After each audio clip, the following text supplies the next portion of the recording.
Frères et sœurs, bonjour, bienvenue à ce nouveau rendez-vous de méditation sur les titres de la Bienheureuse Vierge Marie. Depuis le mercredi des cendres, nous cheminons avec Marie en montant vers Pâques. Nous avons choisi chaque jour méditer sur un titre de la Vierge Marie tiré des litanies de la Vierge Marie. Aujourd'hui, nous voulons méditer sur le titre de Marie, Étoile du matin, en latin Stella Matutina. Le pape Jean-Paul II, dans l'encyclique Redemptoris Mater, dit ceci: il est compréhensible que nous désirions nous tourner spécialement en cette période vers celle qui, dans la nuit où était attendu l'avènement, commença à resplendir comme une véritable étoile du matin, Stella Matutina. En effet, comme cette étoile, en même temps que l'aurore précède le lever du soleil, de même Marie, dès sa conception immaculée, a précédé la venue du Sauveur, le lever du soleil de justice dans l'histoire du genre humain. Redemptoris Mater numéro 3. Frères et sœurs, dans l'évangile de Matthieu, les mages avaient suivi l'étoile de Jésus. Cette étoile conduisait à la crèche de Bethléem, où se trouvaient Marie, Jésus et Joseph. L'étoile de Jésus guide les mages jusqu'à la crèche. Cette étoile donne la joie, tout comme la vue de l'enfant et de sa mère procure la joie. L'étoile de Jésus, c'est le Saint-Esprit qui apporte le fruit de la joie du salut. Dans le livre de Ben Sirac le Sage, nous lisons ceci: qu'il était glorieux, entouré de son peuple, quand il sortait de derrière le voile du sanctuaire.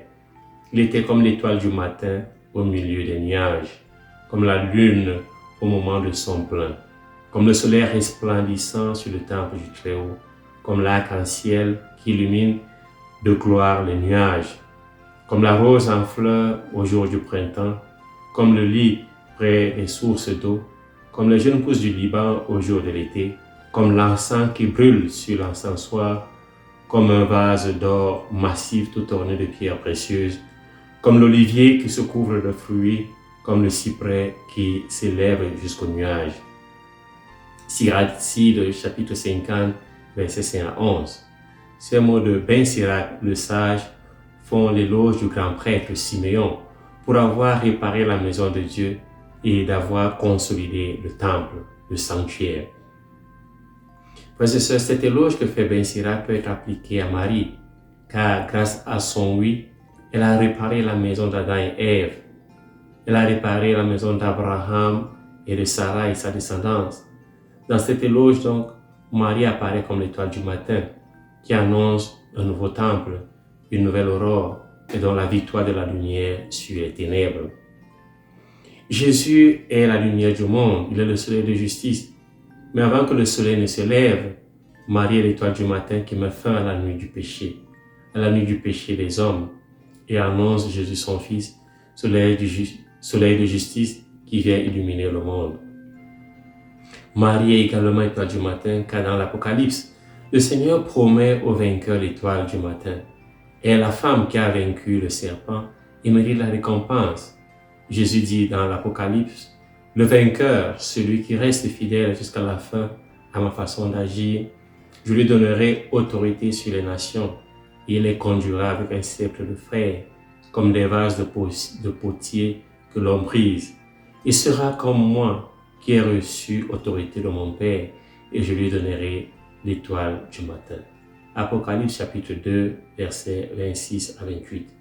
Marie est la fidèle servante du Seigneur, l'étoile du matin. Elle est vainqueur et récompense.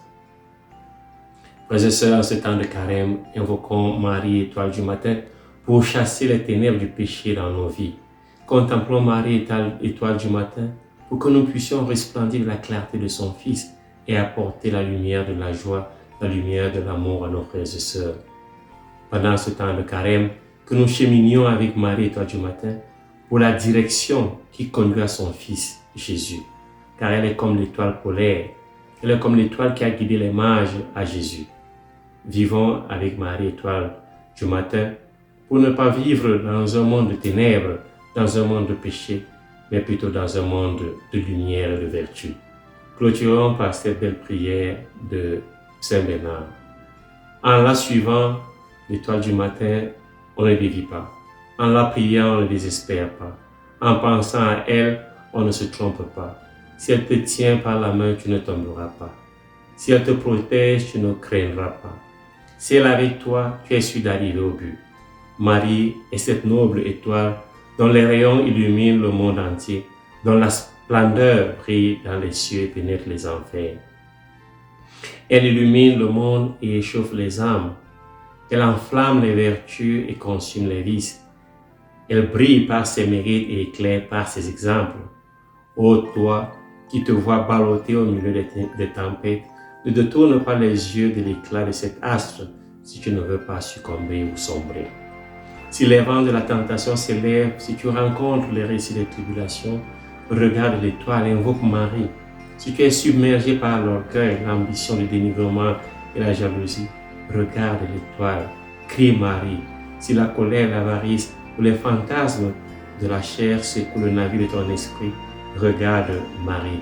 Si accablé par l'énormité de tes crimes, confus de la laideur de ta conscience, effrayé par l'horreur du jugement, tu commences à t'enfoncer dans le gouffre de la tristesse, dans l'abîme du désespoir, pense à Marie. Que son nom ne quitte pas tes lèvres, qu'il ne quitte pas ton cœur, et pour obtenir la faveur de ses prières, n'oublie pas les exemples de sa vie. Amen. Ô Marie conçue sans péché, priez pour nous qui avons recours à vous, et que Dieu vous bénisse.